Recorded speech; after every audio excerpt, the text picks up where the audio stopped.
السلام عليكم ورحمة الله وبركاته.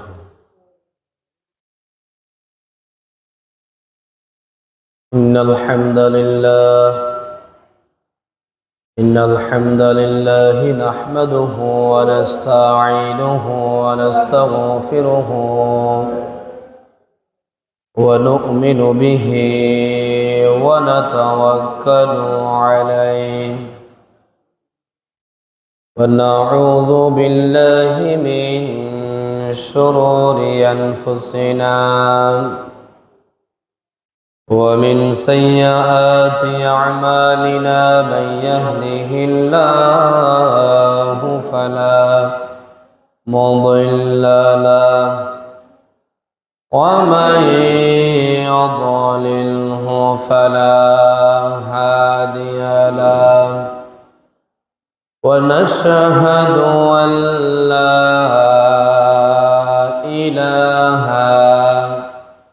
إلا الله وحده لا شريك له ونشهد أن سيدنا وحبيبنا ومولانا محمدا عبده ورسوله فقد قال الله تعالى في كلامه المجيد وفي فرقانه الحميد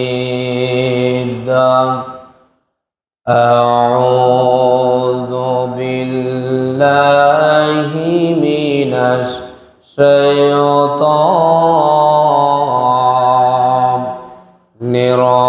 الرجيم بسم الله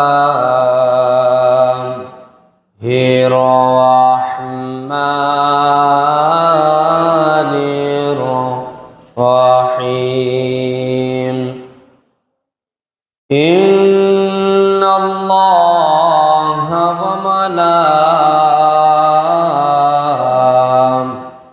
وملائكته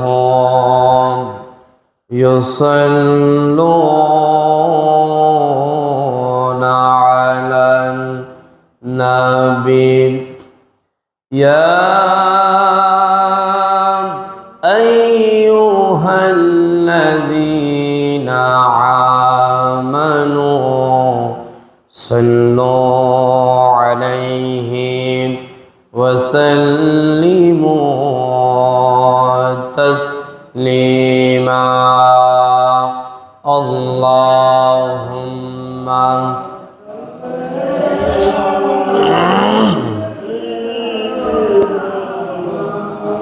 وعلى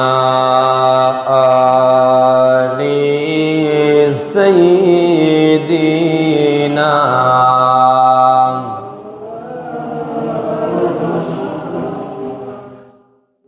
محمد مصطفى يا مار أسوة حسنة রাতের আধারে যেন চাঁদ মধু জোছনা আল্লাহুম্মা সাল্লি সাইয়্যিদিনা মাওলানা মুহাম্মদ وعلى آل سيدنا مولانا محمد بلغ العلا بكماله كشف الدجى بجماله حسنت جميع خصاله صلوا عليه আমার যত গুনাহ আছে মাফ করে দাও রমজানে দুঃখ ব্যথা ভুলিয়ে দাও এই তো চাওয়া প্রাণপণে আমার যত গুনাহ আছে মাফ করে দাও রমজানে দুঃখ ব্যথা ভুলিয়ে দাও এই তো চাওয়া প্রাণপণে রমজানের কাদাই করা শক্তি দাও প্রভু তোমার শরণে তাকোকে মনে অন্তরে ভয় দাও প্রভু রমজানের কাদাই করা শক্তি দাও প্রভু তোমার শরণে তাকোকে মনে অন্তরে ভয় দাও প্রভু হৃদয়ে দাও তোমার নূর এই তো চাওয়া মনে দুঃখ ব্যথা ভুলিয়ে দাও এই তো চাওয়া প্রাণপণে আমার যত গুনাহ আছে মাফ করে দাও রমজানে দুঃখ ব্যথা ভুলিয়ে দাও এই তো চাওয়া প্রাণপণে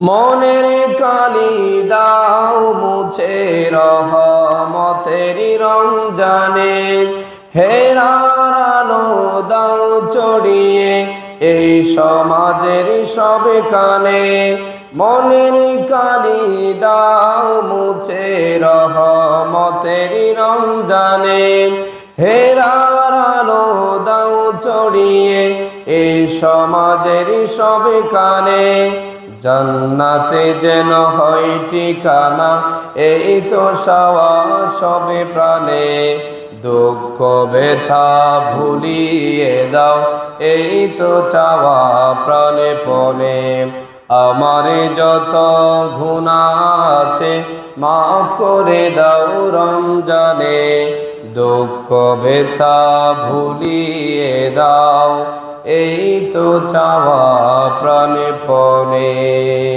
পড়েন আমিন ঐতিহ্যবাহী চরবারবর্তী মুন্সিবাড়ির দরজা জামে মসজিদে উপস্থিত অত্র মসজিদের দায়িত্বশীল বৃন্দ আগত মুসাল্লিয়ান কেরাম সপ্তাহের শ্রেষ্ঠ দিন পবিত্র মাহে রমজানে আজকের এই জুমার দিন আল্লাহ পাক সুবহানাহু ওয়া তাআলা আমাদেরকে মায়া করে ভালোবেসে মহব্বত করে তার পবিত্র ঘর মসজিদে সবার আগে আগে আসার আলোচনায় শামিল হওয়া তৌফিক দান করেছেন সেই জন্য সেই মুনিবের দরবারে একবার অবনত চিত্তের হৃদয়ের আবেগ অনুভূতিকে উজাড় করে দিয়ে সিংহের মতো গর্জন করে একবার পড়ি চিল্লায়া পড়ি আলহামদুলিল্লাহ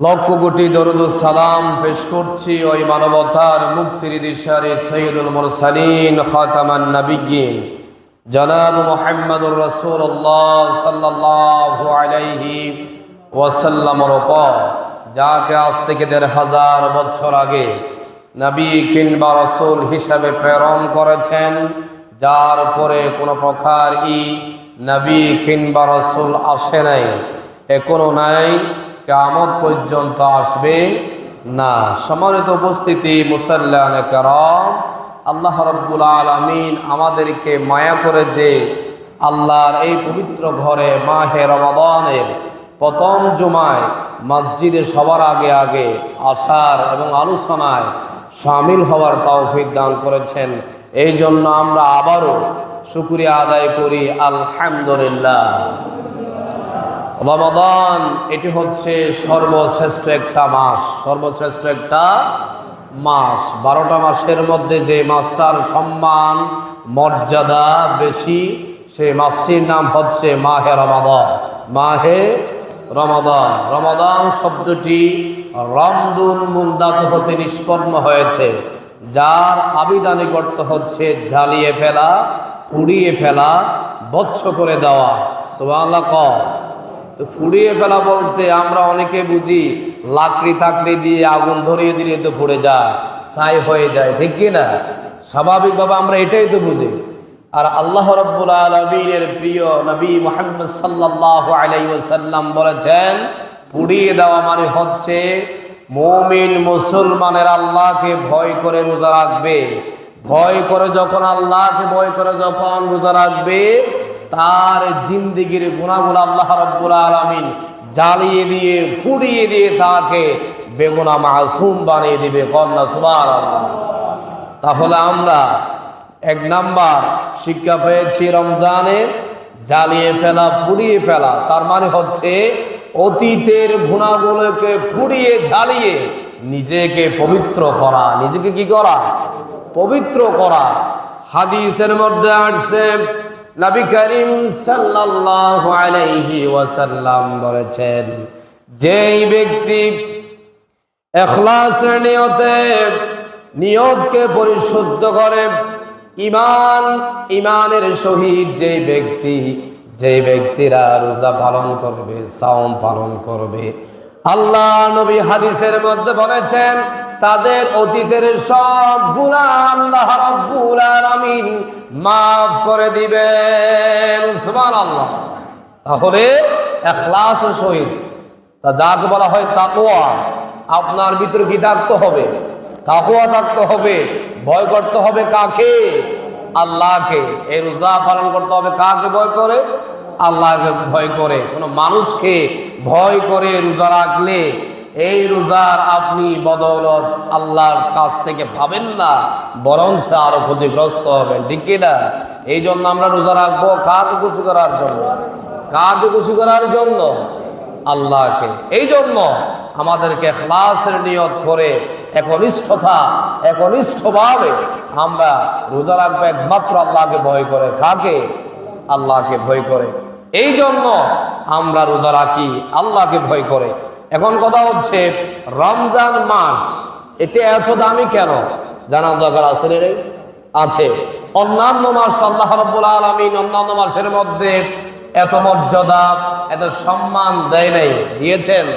দেয় নাই। কিন্তু 12টা মাসের মধ্যে সর্বশ্রেষ্ঠ মাস রমজান মাসকে কেন বলেছেন? এটা কোরআনে কারীমের মধ্যে, কোরআন থেকে জিজ্ঞেস করেন। কোরআনে কারীমে আল্লাহ রাব্বুল আলামিন বলছেন, বিসমিল্লাহির রহমানির রহিম, শাহরু রমাদানাল্লাযী উনজিলা ফীহিল কুরআন হুদাল লিন-নাসি ওয়া বাইয়িনাতিন মিনাল হুদা ওয়াল ফুরকান।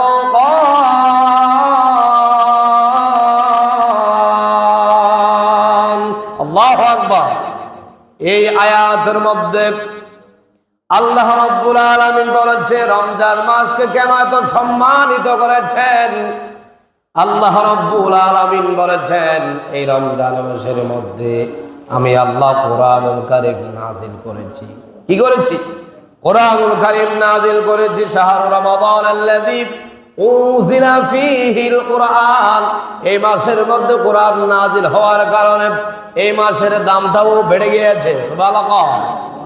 তার মানে কোরআনের সাথে লেগে থাকতে পারলে সম্মান আর মর্যাদা বাড়িয়ে দেয় তিনি কে? এই জন্য আল্লাহ রাব্বুল আলামিন বলেছেন রমজান মাস এমনি এমনি হয় নাই, এটার সম্মান মর্যাদা এমনি এমনি বাড়ে নাই। কোরআনুল কারীম মাসে নাযিল করার কারণে আমি আল্লাহ রাব্বুল আলামিন এই মাসকে আমি সম্মান আর মর্যাদা বুলন্দ করে দিয়েছি। সুবহানাল্লাহ। আর কোরআনকে আমি কেন বাড়িয়েছি? মানুষের হেদায়েতের জন্য। কিসের জন্য? মানুষের হেদায়েতের জন্য। মানুষ যাতে করে সঠিক পথটা চিনে, এই জন্য আমি কোরআনকে মাসের মধ্যে নাযিল করেছি মানুষের হেদায়েতের জন্য। আর এই কোরআন হচ্ছে সত্য মিথ্যার পার্থক্যকারী। সুবহানাল্লাহ। কোরআন হচ্ছে সত্য মিথ্যার পার্থক্যকারী। আপনি কোরআন মধ্যে খুঁজবেন কোনটা সঠিক আর কোনটা মিথ্যা, এটা কোরআন থেকে আপনার থেকে শিক্ষা নিতে হবে, ঠিক না? এই জন্য বলেছেন কোরআন হচ্ছে সত্য মিথ্যার পার্থক্যকারী একখানা কিতাব, যে কিতাবের নাম হচ্ছে কোরআনুল কারীম। কন্যা সুবহানাল্লাহ। তাহলে এই মাসটার সম্মান মর্যাদা কেন বেড়েছে? এই মাসের মধ্যে কোরআন নাজিল হওয়ার কারণে, ঠিক না? তাহলে আমাদের কেউ কোরআনের সাথে থাকতে হবে, ঠিক না? কোরআনের সাথে সম্পর্ক রাখতে হবে। যে ব্যক্তির কাছে যে ব্যক্তির মধ্যে কোরআনের মধ্যে কোনো সম্পর্ক থাকে না, ওই ব্যক্তি একদিন একদিন লাঞ্ছিত হবে, অপমানিত হবে, ঠিক কিনা? কোরআনের সাথে যারা কোরআনের সাথে সুসম্পর্ক রাখে না, তারা দেখা যাচ্ছে এখন পয়সাওয়ালা, টাকাওয়ালা, অনেক ধনী দেখা যায়, কিন্তু আল্লাহ রাব্বুল আলামিন এমনি ধরে না, ধরলে কিন্তু ছাড়ে না। আমরা অনেক ক্ষমতাবান ব্যক্তিকে দেখেছি, অনেক টাকাওয়ালা পয়সাওয়ালাকে দেখেছি, তার সাথে কোরআনের সাথে সম্পর্ক না থাকার কারণে আল্লাহ রাব্বুল আলামিন তাকে বেজ্জত করে দেশ থেকে ত্যাগ করে তাকে ফালিয়ে দেওয়ার জন্য বাধ্য করেছেন, ঠিক কিনা? যারা কোরআনের সাথে সুসম্পর্ক রাখবে আল্লাহ রাব্বুল আলামিন তাদের সম্মান আরো বাড়িয়ে দেবে। এই জন্য আপনাকে আমাকেও কোরআনের সাথে সুসম্পর্ক রাখতে হবে। কোরআন যা বলে সেটা মানতে হবে, কোরআন যা নিষেধ করে সেটা আমাকে কি করতে হবে? পরিহার করতে হবে। তাহলে আপনার জীবন, আমার জীবন অনেক সুন্দর করে দিবেন তিনি কে? আল্লাহ। এই জন্য আমরা কোরআনের সাথে সুসম্পর্ক রাখব। এটা কোরআন একটা এমন জিনিস, যখন কোরআন শরীফ তেলাওয়াত করা হয় অনেক মজা লাগে, অনেক মজা লাগে কি না? কোরআন শরীফ যখন হাফেজ সাহেবেরা যখন তেলাওয়াত করে, আমাদের অনেকের চোখ দিয়ে টপ টপ করে পানি পড়ে যায়। আবার সেম এই কোরআনুল কারীম যখন তেলাওয়াত করে ব্যাখ্যা করা হয়, এই কোরআনের তাফসীর বলা হয়, অনেক মানুষের মধ্যে জ্বালা পোড়া শুরু হয়ে যায়, ঠিক না? কোরআন শরীফ আপনি এমনি তেলাওয়াত করেন, সবাই চোখ দিয়ে পানি ফেলবে, আফসোস করবে, আহারে এই কোরআন কেন আমি শিখতে পারি নাই। আর যদি এই কোরআনের ব্যাখ্যা যখন শুরু করবে, যখন কোরআনের বিপরীত যেই ব্যক্তিগুলা নিজের জীবনকে পরিচালনা করে, তাদের অ্যালার্জি শুরু হয়ে যায়, ঠিক না? এই জন্য আপনি কোরআন শুনতে যেমন ভালো লাগে, আপনার থেকে কোরআনের ব্যাখ্যা শুনতেও তেমন ভালো লাগতে হবে, ঠিক না? শুধু কোরআন তেলাওয়াত শুনলে হবে না, কোরআন তেলাওয়াতের ব্যাখ্যাও শুনতে হবে এবং মানতে হবে, ঠিক না? আল্লাহ পাক আমাদেরকে কোরআন মতো আমাদের জীবনকে গড়া, পরিচালনা করা তৌফিক দান করুন, সবাই বলে আমিন। সম্মানিত উপস্থিতি, রমাদান মাসকে নিয়ে আল্লাহ রাব্বুল আলামিনের প্রিয় নবী মুহাম্মদ সাল্লাল্লাহু আলাইহি ওয়াসাল্লাম চমৎকার কিছু হাদিস বর্ণনা করেছেন। সুবহানাল্লাহ। সেই হাদিসগুলো আমি একটা একটা বলবো, কান করা করে শুনবেন। যখন রমজান মাস আমাদের সামনে উপস্থিত হয়ে যায়, কি হয়ে যায়? রমজান মাস যখন আমাদের সামনে চলে আসে, রমজান মাসের সম্মানার্থে আল্লাহ রাব্বুল আলামিন জান্নাতের 8টা দরজা ওপেন করে দেয়, খুলে দেয়। সুবহানাল্লাহ। কখন? রমজান মাস আসলে জান্নাতের 8টা দরজা কি করে দেয়? ওপেন করে দেয়। আর রমজান মাস আসলে এই রমজান মাসের সম্মানার্থে আল্লাহ রাব্বুল আলামিন ওই জাহান্নামের 7টা দরজা বন্ধ করে দেয়। সুবহানাল্লাহ। এরপরে রমজান মাস যখন আসে, তখন যত ধরনের শয়তান আছে, কি আছে? শয়তান আছে। সব শয়তান গুলাকে আল্লাহ রাব্বুল আলামিন শিকল বন্দী করে নেয়। কি করে নেয়? শিকল বন্দী করে নেয়। প্রশ্ন করতে পারেন, হুজুর আপনি এটা মিথ্যা বলেছেন, জান্নাতের দরজা খোলা থাকে এটাও মানি, জাহান্নামের দরজা বন্ধ রাখে এটাও মানি, কিন্তু শয়তানের যে শিকল বন্দী করে রাখে আমরা তো এটা মানতে পারি না। দেখা যাচ্ছে আপনার মতো আমার মতো মানুষ অনেকে তো রোজা রাখে না, নামাজও পড়ে না, রমজান মাসের খোঁজ খবরও নেয় না। এইরকম নামদারি মুসলমান আছে না নাই? আছে না নাই? আছে। তাহলে আল্লাহ রাব্বুল আলামিন যদি শয়তান গুলাকে শিকল বন্দি করে নেয়, তাহলে এই মানুষগুলা কোন শয়তানের প্ররোচনায় পড়ে আল্লাহর নাফরমানি কাজের মধ্যে লিপ্ত, ঠিক কি না? এখন এটার ব্যাখ্যা হলো, শয়তানকে আল্লাহ রাব্বুল আলামিন তাদেরকে বন্দি করে রেখেছেন। এই শয়তানগুলা বাকি 11 মাস খোলা ছিলেন। কি ছিলেন? খোলা ছিলেন। এই শয়তানগুলা আপনার মতো আমার মতো কিছু মানুষকে মুরিদ বানিয়ে নিয়েছে। এরাও শয়তানের কাজ করে। কি করে? শয়তানের কাজ করে। ওই শয়তানের কাজগুলো পালন করা আপনার মতো আমার মতো মানুষরূপী শয়তান। কারা? মানুষরূপী শয়তান। আসল শয়তানের চেয়ে মানুষরূপী শয়তান হচ্ছে আরো ভয়ঙ্কর। আরো কি ভয়ঙ্কর? এই জন্য আমাদেরকে লোক চিনতে হবে। লোকের সাথে কথা বলতে, লেনদেন করতে আমাদের থেকে আগে লোকটা চিনতে হয়, ঠিক কি না? তারপর তাকে আমি টাকা ধার দিই। অনেক লোক আছে টাকা দিলে তো খোঁজ খবরও থাকে না, আছে না নাই? আর কিছু লোক আছে তাকে আপনি তার বিপদের সময় সহযোগিতা করেছেন, কিন্তু সেই টাইমে আবার আপনার টাকাগুলো আপনাকে দিয়ে দেয়। এরকম লোকও আছে। আবার টাকাগুলো একেবারে খেয়ে ফেলার নিয়তে চলে যায়, এরকম লোকও আছে। আছে না নাই? তাহলে দুইজন লোকের মতো পার্থক্য আছে না নাই? ঠিক তেমনি ভাবে শয়তানকে, আসল শয়তানকে আল্লাহ রাব্বুল আলামিন শিকল বন্দি করেছেন এই মাসের মধ্যে। যারা মানুষরূপী শয়তান থেকে যারা বায়াত গ্রহণ করেছে, মুরিদ হয়েছে, তারা তো শয়তানি ফেলতে পারে নাই। তারা তো ওই শয়তানের কাজগুলা মানুষরূপী শয়তানে করে যাচ্ছে। এই জন্য আমাদেরকে ওই শয়তান থেকেও হেফাজত থাকতে হবে।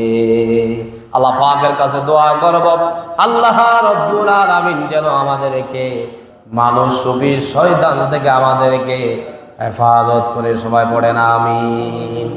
এই জন্য জান্নাতের 8টা দরজা খোলা থাকবে রমজান মাসে, আর জাহান্নামের 7টা দরজা আল্লাহ রাব্বুল আলামিন বন্ধ করে দেয়। কার সম্মানের কারণে? রমাদান মাসের সম্মানের কারণে। সুবহানাল্লাহ কম না? এগুলো সব রমজান মাসের মর্যাদা সম্মানের কারণে আল্লাহ রাব্বুল আলামিন এই কাজগুলো করতেছেন। সুবহানাল্লাহ কইতে মন চায় না? এরপরে আরেক হাদিসের মধ্যে বলেছেন, হাদিসে কুদসি, আস-সাওমু লি ওয়া আনা আজজি বিহি। আল্লাহ নবী বলেছেন এই হাদিসের মধ্যে, আল্লাহ রাব্বুল আলামিন বলেন, এই রোজা আমার জন্য, এই রোজার পুরস্কার আমি আল্লাহ রাব্বুল আলামিন বান্দাদেরকে আমার কুদরতি হাত দ্বারা দান করব। সুবহানাল্লাহ। আল্লাহ বলেছে রোজা আমার জন্য, আর রোজার বদৌলত সওয়াব যাই হবে এগুলো সব আমি আমার কুদরতি হাত দ্বারা বান্দাকে দান করব। এর চেয়ে পুরীর সংবাদকে আর কিছু হতে পারে? আর কিছু হতে পারে? যিনি আকাশের মালিক, জমিনের মালিক, যিনি হায়াতের মালিক, আমার মৌতের মালিক, তিনি বলেছেন এই রোজা আমার জন্য। আমি তো তোমাদেরকে অসংখ্য ইবাদত দিয়েছি, নামাজ দিয়েছি, হজ দিয়েছি, যাকাত দিয়েছি, ঈমান দিয়েছি, তোমাদেরকে আমি রোজা দিয়েছি। আমি তো অন্যান্য ইবাদতের মধ্যে বলি নাই আস-সাওমুলি, এরকম আস-সালাতুলি, আল হাজ্জুলি, আজ-যাকাতুলি তো বলি নাই। বলছে? বলে নাই। শুধু আস-সাওমুলি বলেছেন এই রোজা আমার জন্য। কার জন্য? আল্লাহ বলেছেন এই রোজা আমার জন্য। এই রোজার সওয়াবগুলো আমি বান্দাকে আমার কুদরতি হাত দ্বারা দান করব। সুবহানাল্লাহ।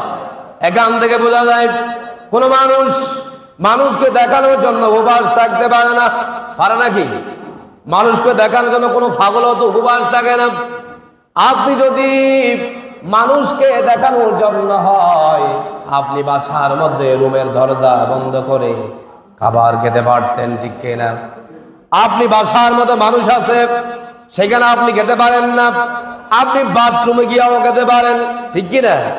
কিন্তু একমাত্র আল্লাহর বান্দারা আল্লাহকে ভয় করে রোজা রাখে, তারা তো ইফতারের আগ পর্যন্ত কোনো খাবার খায় না, কোনো কিছু খায় না, একমাত্র আল্লাহকে ভয় করে, ওগো আল্লাহ আপনার জন্য রোজা রেখেছি, আমি যদি কিছু খাই আপনার হুকুম আমি বান্দা অমান্য করে ফেলবো, এই জন্য তুমি আল্লাহকে ভয় করে আমি সারাদিন পানাহার থেকে বেঁচে থাকি। সুবহানাল্লাহ। একমাত্র মানুষ আল্লাহকে ভয় করে কাজ রোজা রাখে, কি রাখে? রোজা রাখে। কোনো পাগলও মানুষকে দেখানোর জন্য কি করবে না? উপবাস থাকবে না। এই জন্য আল্লাহ রাব্বুল আলামিন বলছে as-sawmu li ওয়া আনা আজজি বি। আরেক রাওয়ায়াত আসছে as-sawmu li ওয়া আনা উজজা বি। আল্লাহ সুবহানাল্লাহ। আল্লাহ বলেছেন রোজা আমার জন্য, রোজার আমি সওয়াব আমার হাত দ্বারা দেব। আরেক বর্ণনায় বলেছেন রোজা আমার জন্য, রোজার পুরস্কার আমি আল্লাহ নিজেই। আল্লাহ সুবহানাল্লাহ। আল্লাহ বলেছেন রোজার পুরস্কার আমি আল্লাহ নিজেই। কোনো মন্ত্রী এমপি যদি আপনার পক্ষ হয়ে কাজ করে, আপনার ক্ষমতা এলাকার সম্মান মর্যাদা থাকবে কম নাকি বেশি? বেশি। আল্লাহ বলেছে আমার রোজাদার বান্দাদের পুরস্কার আমি আল্লাহ নিজেই। কিয়ামতের দিন আমার বান্দার কোনো ভয় থাকবে না, ওনার পক্ষে আমি আল্লাহ নিজেই থাকবো। কন্যা সুবহানাল্লাহ। এই জন্য আমরা রোজা রাখবো কাকে ভয় করে? আল্লাহকে ভয় করে। এরপরে রোজাদার, যারা রোজাদার ব্যক্তি তাদের মুখ দিয়ে এক ধরনের গন্ধ আছে, আসলে নাই? সারাদিন উপবাস থাকার কারণে রোজাদার বান্দাদের মুখ দিয়ে এক ধরনের দুর্গন্ধ বের হয়। অনেক মানুষ আছে সেই দুর্গন্ধকে বিলুপ্ত করার জন্য অনেক মেডিসিন ব্যবহার করে, ব্রাশ করে, দাঁত মেজে, আসলে নাই? মুখ থেকে দুর্গন্ধ বাদ দেওয়ার জন্য। কিন্তু আপনি যদি রোজা রেখে ব্রাশ করেন, দাঁত মাজেন, আপনার রোজাটা হালকা হয়ে যাওয়ার সম্ভাবনা থাকে। কেন? আপনি ব্রাশ করতেছেন, সেখান থেকে আপনার যদি ভিতরে একটু চলে যায় বা গ্রানটা যদি ভিতরে চলে যায়, রোজাটা কি হয়ে যায়? হালকা হয়ে যায়। এই জন্য এই যে মুখ দিয়ে যে গন্ধ আসে, সেটার জন্য আপনি বিরক্ত ফিল হবেন না, নিজে নিজে বিরক্ত হবেন না। কেন? হাদিসের মধ্যে পড়ছে নবী করিম সাল্লাল্লাহু আলাইহি ওয়াসাল্লাম বলেছেন আমার উম্মতদের মধ্যে যারা রোজা রাখবে তাদের মুখ দিয়ে দুর্গন্ধ আসে, দুর্গন্ধ আসার কারণে তুমি বিরক্ত হবে না। আল্লাহ রাব্বুল আলামিন তোমার এই মুখের দুর্গন্ধকে আল্লাহ রাব্বুল আলামিন কিয়ামতের দিন মিশক আম্বরের সুগন্ধে সে আরো পাওয়ারফুল সুগন্ধি বানিয়ে দিবেন। সুবহানাল্লাহ। মিশক আম্বরের সুগন্ধে সে আরো পাওয়ারফুল করে দেবে। আপনার আজকের দিন রোজা রাখার কারণে যেই মুখ দিয়ে গন্ধ বের হয়, সেই গন্ধ আসার কারণে নিজে নিজে হতাশ হওয়ার কোনো কারণ নেই। আরেক হাদিসের মধ্যে আসছে কিয়ামতের দিন আল্লাহর অসংখ্য বান্দারা সেখানে উপস্থিত হবে। সেই দিন তাদের মুখ দিয়ে যখন ঘ্রাণ বের হবে, সুগন্ধি বের হবে, তাদেরকে ফেরেশতারা বাছাই করে করে তাদেরকে জান্নাতের দিকে ঠেলে দেবে। ও আল্লাহর বান্দারা, তোমরা তো আল্লাহকে ভয় করে দুনিয়ায় থাকতে রোজা রেখেছিলাম, মুখ দিয়ে গন্ধ বের হচ্ছিল, আজকে তো তোমাদের মুখ দিয়ে সুঘ্রাণ বের হচ্ছে। সুবহানাল্লাহ। সুঘ্রাণ বের হচ্ছে। আল্লাহ রাব্বুল আলামিন জান্নাতের 8টা দরজার মধ্যে তোমাদের জন্য একটা দরজা রেখেছেন রোজাদারদের জন্য। ওই দরজা দিয়া তোমরা প্রবেশ করো জান্নাতের মধ্যে। সুবহানাল্লাহ। ওই দরজার নাম আরেক হাদিসের মধ্যে আসছে নবী করিম সাল্লাল্লাহু আলাইহি সাল্লাম বলছেন কিয়ামতের দিন রোজাদারদেরকে আল্লাহ রাব্বুল আলামিন জান্নাতের 8টা দরজা আছে, একটা দরজার নাম হচ্ছে রায়্যান। দরজার নাম কি? রায়্যান। এই রায়্যান দরজা দিয়া আল্লাহ রাব্বুল আলামিন রোজাদার বান্দাদেরকে জান্নাতে প্রবেশ করাবেন। সুবহানাল্লাহ। নবী করিম সাল্লাল্লাহু আলাইহি ওয়াসাল্লাম বলেছেন যারা দুনিয়ার মধ্যে আল্লাহকে ভয় করে রোজা রেখেছিল তাদের জন্য 8টা দরজার মধ্যে আল্লাহ রাব্বুল আলামিন একটা দরজা নির্দিষ্ট করে রেখেছেন। ওই রোজাদার বান্দারা রায়্যান নামক দরজা দিয়া জান্নাতে প্রবেশ করবেন। সুবহানাল্লাহ। যখন রোজাদার বান্দারা ওই দরজা দিয়ে প্রবেশ করা শেষ হয়ে যাবে, সাথে সাথে ওই দরজা অটোমেটিক লক হয়ে যাবে। সুবহানাল্লাহ। এটা মনে করিয়েন না ওই দরজা দিয়া রোজাদার ঢুকার পরেও আবার নামাজিরা ঢুকবে, এটা মনে করবেন না। ওইটা দরজা রেখেছেন আল্লাহ পাক শুধু রোজাদারদের জন্য। কাদের জন্য? রোজাদারদের জন্য আল্লাহ পাক রব্বুল আলামিন ওই দরজাটা নির্দিষ্ট করে বানিয়েছেন। রোজাদার বান্দারা রাইয়ান নামক দরজা দিয়া জান্নাতের মধ্যে প্রবেশ করিবেন। সুবহানাল্লাহ। আল্লাহ রাব্বুল আলামিন রোজাদারদের জন্য সবগুলা স্পেশাল ভাবে কি দিয়েছেন? গুরুত্ব দিয়েছেন। অন্যান্য ইবাদতের জন্য এত কিছু গুরুত্ব দেয় নাই, কিন্তু রোজাদারদের জন্য সবগুলা স্পেশাল। সবগুলা কি স্পেশাল।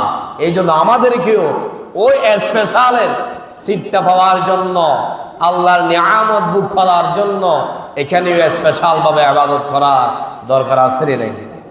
দরকার আছে রে নাই? আছে। নবী করিম সাল্লাল্লাহু আলাইহি ওয়াসাল্লাম বলছেন রোজাদারদের জন্য আরেকটা খুশির সংবাদ।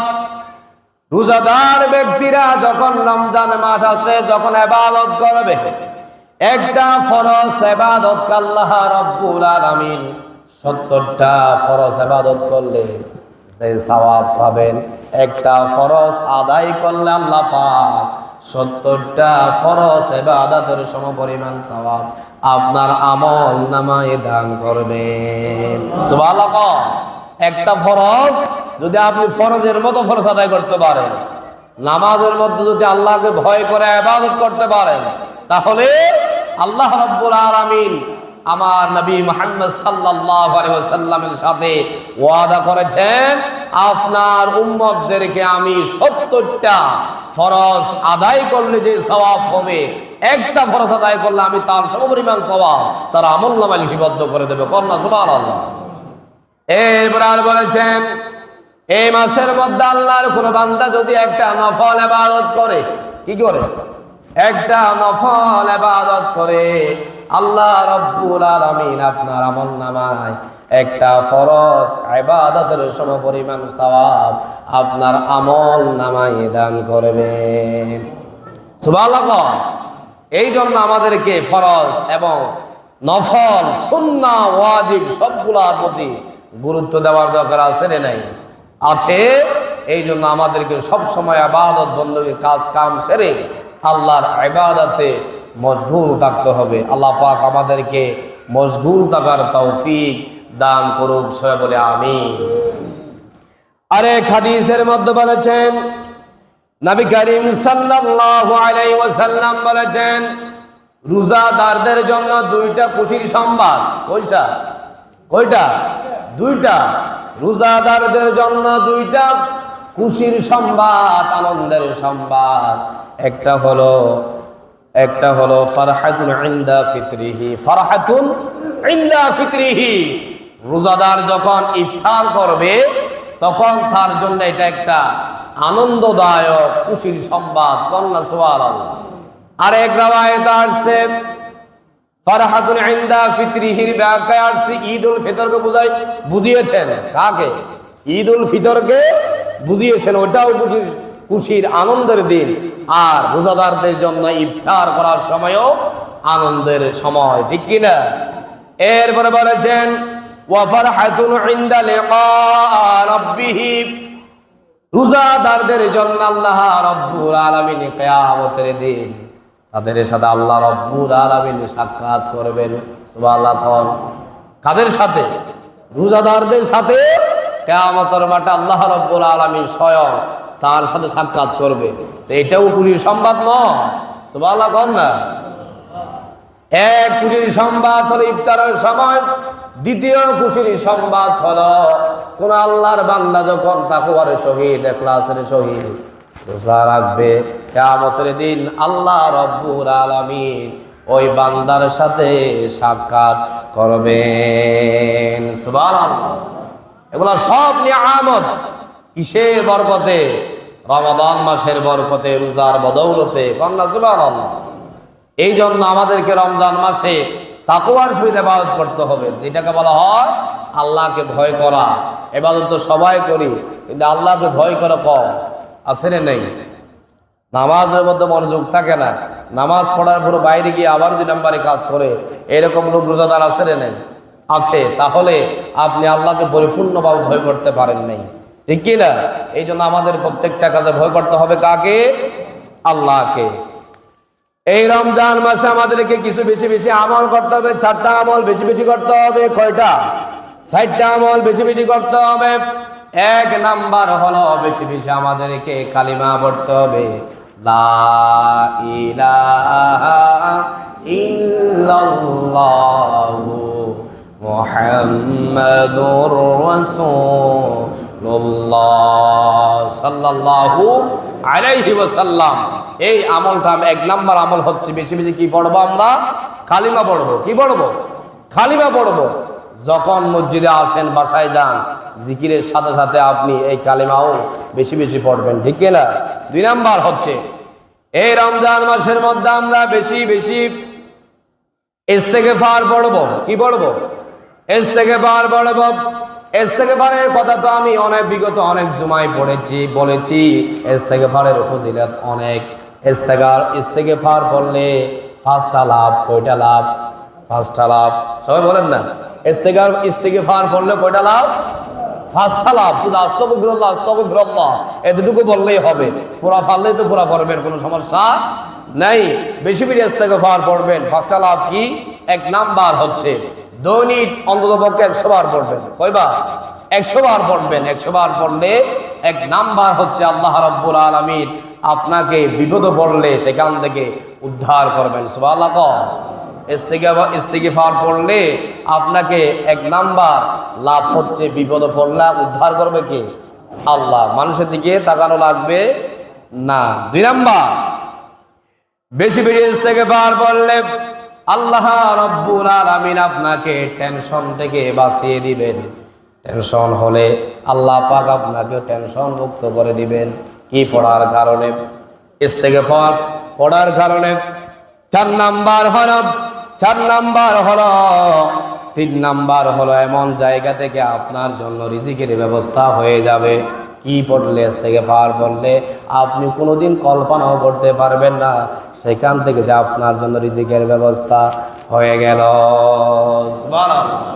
ইস্তেগফার পড়া 3 নাম্বার লাভ হচ্ছে আপনার জন্য এমন জায়গা থেকে রিজিকের ব্যবস্থা হয়ে যাবে আপনি কোনোদিন কল্পনাও করতে পারেন নাই, সেখান থেকে যে আপনার জন্য রিজিকের ব্যবস্থা হবে। সুবহানাল্লাহ। এরপরে 4 নাম্বার হলো বেশি বেশি ইস্তেগফার পড়লে 4 নাম্বার লাভ হলো আল্লাহর কোন ধরনের আযাব গজব আপনার উপরে পতিত হবে না। কি হবে না? পতিত হবে না। কোনো গজব আপনার উপরে আল্লাহ দিবে না। সুবহানাল্লাহ। কম না। এরপরে 5 নাম্বার হলো বেশি বেশি ইস্তেগফার পড়লে আল্লাহ রাব্বুল আলামিন আপনাকে মুস্তাজাবুদ দাওয়া বানিয়ে দিবেন। মুস্তাজাবুদ দাওয়ার আমি ব্যাখ্যা অনেকবার করেছি। এটার অর্থ হলো বান্দা আল্লাহর কাছে চাইতে দেরি আল্লাহ পাক সাথে সাথে আপনার দোয়া কবুল করে নেয়। সুবহানাল্লাহ।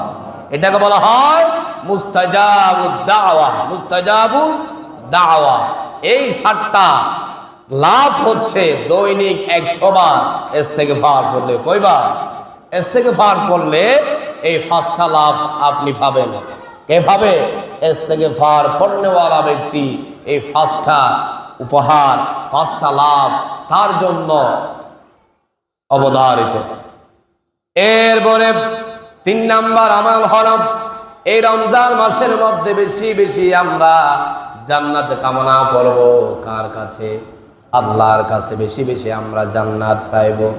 আল্লাহকে বলবো নামাজ পড়ে মুনাজাত করার সময় আল্লাহকে বলবো, ও আল্লাহ, আপনার 8টা জান্নাতের দরজা আছে, সেখান থেকে আমাকে আপনি রোজাদার হিসেবে রাইয়ান নামক দরজা দিয়ে আপনি আমাকে ঢোকার সৌভাগ্য করে দিও। সুবহানাল্লাহ। এইভাবে আমরা বেশি বেশি জান্নাত কামনা করব। কার কাছে? আল্লাহর কাছে। 4 নাম্বার আমল হচ্ছে জাহান্নাম থেকে বেশি বেশি আমরা মুক্তি চাইব। কার কাছে? আল্লাহর কাছে। এই 4টা আমল আমরা কন্টিনিউ করবো, শুধু রমজান মাসে নয়, রমজানের পরেও করতে পারবে, কোনো সমস্যা নেই। রমজান একটু বেশি করবেন, কেন? রমজানের মধ্যে সওয়াবের একটু কি বেশি, সওয়াব বেশি। এই জন্য আমরা বেশি বেশি রমজানেও একটু ইবাদত বন্দেগী নফল ইবাদত বেশি বেশি করব। এরপরে আসেন এই রমজান মাস আজকে যেতে যেতে, আজকে কয়টা? পঞ্চম নাকি? আজকে কয়টা রোজা? 6টা চলে যাচ্ছে। আমরা এই রমজান মাসে মনে হয় 7টা জমা পাবো, আজকেরটা চলে গেলে আর 3টা পাবো। রমজান মাসের মধ্যে আলোচনার একটু বিষয়টাও ভিন্ন হয়। আজকে আমরা বলতেছি রমজানের গুরুত্ব এবং কিছু আমলের কথা, যেটাকে আগামী জুমায় পড়তে হবে, এতেকাফ নিয়ে কথা বলতে হবে, এরপর আমাদেরকে যাকাত নিয়ে কথা বলতে হবে, এরপর আমাদের কথা বলতে হবে লাইলাতুল কদর এবং ঈদুল ফিতরের পূর্বের প্রস্তুতি, ঠিক কি না? এই 4টা জুমা 4টা বিষয়ে আলোচনা হবে। রমজানের গুরুত্ব সম্পর্কে আজকে শেষ। এরপরে রমজান মাসের মধ্যে আপনি কোন কোন জিনিস খাওয়ার কারণে আপনার রোজাটা নষ্ট হয়ে যায়, আমরা অনেকে জানি, হয়তো অনেকে জানি না। জানার দরকার আছে না? নেই? আছে। একটু বলে দিই, আপনি যদি স্ত্রী সহবাস করেন রোজা রেখে, আপনার রোজা কি থাকবে নাকি ভাঙবে? থাকবে নাকি ভাঙবে? ভেঙে যাবে। স্ত্রী সহবাস করা যাবে না। 2 নাম্বার হচ্ছে পানাহার করা যাবে না, পানাহার করা যাবে না। 3 নাম্বার হচ্ছে এমন কিছু যা পানাহার রেস্তোরাঁ বিশিষ্ট কোনো কিছু খাওয়া যাবে না। 4 নাম্বার হচ্ছে ইচ্ছাকৃতভাবে যদি ভূমি করেন আপনার রোজা কি হয়ে যাবে? ভেঙে যাবে। 5 নাম্বার হচ্ছে মহিলাদের যখন ঋতুস্রাব হয় সাথে সাথে রোজা কি হয়ে যায়? ভেঙে যায়। ফর রমজানের পরে সেটা আবার ধরে দিলে হয়ে যাবে। 6 নাম্বার হস্তমৈথুন করলে কি হয়ে যাবে? রোজা ভেঙে যাবে, ব্যাখ্যা দিতে হবে না। 7 নাম্বার সিঙ্গা লাগানো বা এমন জাতীয় কোনো কাজ করার কারণে যদি আপনার শরীর থেকে রক্ত বের হয় তাহলে আপনার রোজা কি হয়ে যাবে? ভেঙে যাবে। এই 7টা কারণে রোজা কি হয়ে যায়? ভেঙে যায়। এগুলো থেকে আমাদেরকে একেবারে অ্যালার্ট থাকতে হবে, যাতে এই কাজগুলা করলে আপনার রোজা একেবারে থাকবে না, ঠিক না? এই জন্য আমাদেরকে 7টা কাজ থেকে একেবারে বিরত থাকতে হবে। এরপর আমরা বলবো যে ছোট ছোট কাজগুলা করার কারণে আমার রোজাটা কি হয়ে যায়? হালকা হয়ে যায়। কি হয়ে যায়? হালকা হয়ে যাবে। হালকা মানে হচ্ছে মজবুত হবে না। আল্লাহর দরবারে আল্লাহ যেভাবে চেয়েছেন সেইভাবে আপনি আদায় করতে পারেন নাই, এটাকে বলা হয় মাকরুহ। এটাকে কি বলা হয়? মাকরুহ বলা হয়। এগুলা বলতেছি রোজা রেখে এই কাজগুলা কারা কারা করেন আজকে থেকে শুধরায় নেবেন। 1 নাম্বার, রোজা রেখে মিথ্যা কথা বলা যাবে না। রোজা রেখে মিথ্যা কথা আমরা বলি কি না? ভালোই বলি, বেশ আর কম। রোজা রেখে মিথ্যা কথা বললে আপনার রোজা হালকা হয়ে যাবে, মাকরুহ হয়ে যাবে। কি হয়ে যাবে? মাকরুহ হয়ে যাবে। আল্লাহ পাকের কাছে আমরা দোয়া করব অন্তত পক্ষে রমজান মাস হলেও মিথ্যা কথা না বলার জন্য, ঠিক কি না? যেখানে কথা বলার দরকার নাই সেখানে আপনি মিথ্যা বলারও দরকার নেই, নিজে গিয়ে সেখানে শরীক খাওয়ার দরকার নাই, ঠিক কি না? মিথ্যা থেকে আমরা বেঁচে থাকার জন্য চেষ্টা করব। 2 নাম্বার, গীবত চুগলখড়ি করা যাবে না। গীবত মানে যে বুঝেন মানুষের অনুপস্থিতিতে কোনো কিছু বলা, এটা কি গীবত? চুগলখড়ি এটা করা যাবে না রোজা রেখে। এগুলা করলে আপনার রোজা কি হয়ে যাবে? ভেঙে যাবে। ভেঙে যাবে না, হালকা হয়ে যাবে। হালকা হয়ে যাবে, মাকরুহ হয়ে যাবে। এরপরে 3 নাম্বার, গালাগালি করা, ঝগড়া করা, এগুলা সমাজে আছে না নেই? আছে। গালাগালি করা, ঝগড়া করা, এগুলা থেকে আমাদেরকে অন্তত পক্ষে রমজান মাসে কি দেখতে হবে? বিরত থাকতে হবে। যাদের মাথা গরম একটু মাথাটা বরফ দিয়ে রাখবেন ঠান্ডা থাকে মতো, যাতে করে রোজাটা কি হয়? মজবুত হয়। এরপরে 4 নাম্বার হচ্ছে কোনো কবিরা গুনায় লিপ্ত হওয়া যাবে না। যে গুনাহ করলে কবিরা গুনাহ হয়, কবিরা গুনাহ মানে হচ্ছে বড় গুনাহ, এইরকম কোনো কাজে লিপ্ত থাকলে আপনার রোজা কি হয়ে যাবে? হালকা হয়ে যাবে। এরপরে 5 নাম্বার, সকাল বেলায় নাফাক অবস্থায় থাকা যাবে না। অনেক ভাইয়েরা আছে আপনি স্ত্রী সঙ্গম করেছেন, সেহরিও খেয়েছেন, আপনার রোজা হবে, কিন্তু আপনি একেবারে সারাদিন গোসল না করে দুপুর পর্যন্ত আপনি নাফাক অবস্থায় আছেন, আপনার রোজা হালকা হয়ে যাবে যদি আপনি পবিত্রতা রক্ষা না করেন, ঠিক না? এই জন্য আমাদেরকে সাথে সাথে পবিত্র হয়ে যেতে হবে। এরপরে 6 নাম্বার, রোজার কারণে অস্থিরতা প্রকাশ করা যাবে না। রোজা রেখে অনেকে আছে অরান লাগছে, আমি আজকে ভাত খেয়েছি কম, পানির 30 লাগতেছে, নাকি ভেঙে দেব, এরকম কিছু মানুষ আছে না? নাই আছে, বিশেষ করে মুরব্বীরা না, কিছু বাচ্চারা রোজা রাখে 10 বছর 12 বছর, এরা এগুলো করে, ঠিক কি না? আপনি বাবা মা তাদেরকে উপদেশ দিবেন, বাবা আর 2 ঘন্টা 3 ঘন্টা একটু ধৈর্য ধরো, ঠিক কি না? এগুলা করলে রোজা কি হয়ে যায়? হালকা হয়ে যাবে, মাকরু হয়ে যাবে। 7 নাম্বার, কয়লা টুথপেস্ট, একটু আগেই বলেছি, এগুলা দিয়ে ব্রাশ করলে রোজা হালকা হয়ে যাওয়ার সম্ভাবনা থাকে। এই জন্য আমরা মিসওয়াক করার জন্য চেষ্টা করবো। কি করবো? মিসওয়াক করলে কোনো সমস্যা হয় না।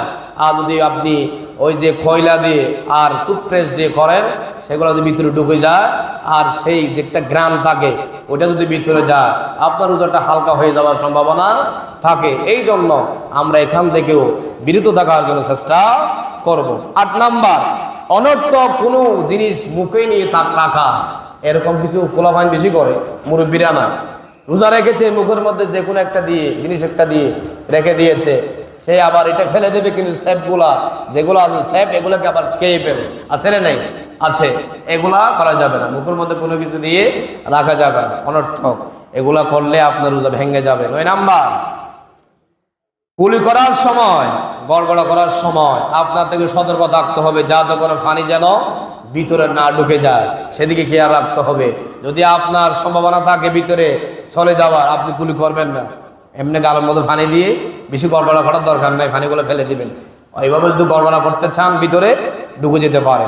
এই জন্য আমরা ওখান থেকেও বেঁচে থাকার জন্য চেষ্টা করব। 11 নাম্বার, 10 নাম্বার, নাকের ভিতর পানি টেনে নেওয়া। উজু করার সময় অনেকে নাকের মধ্যে পানি দেয়, এবার এগুলো টান দেয়, টান দেওয়ার পর এটা ভিতরে চলে যায়, আপনার রোজাটা হালকা হয়ে যায়, ঠিক কি না?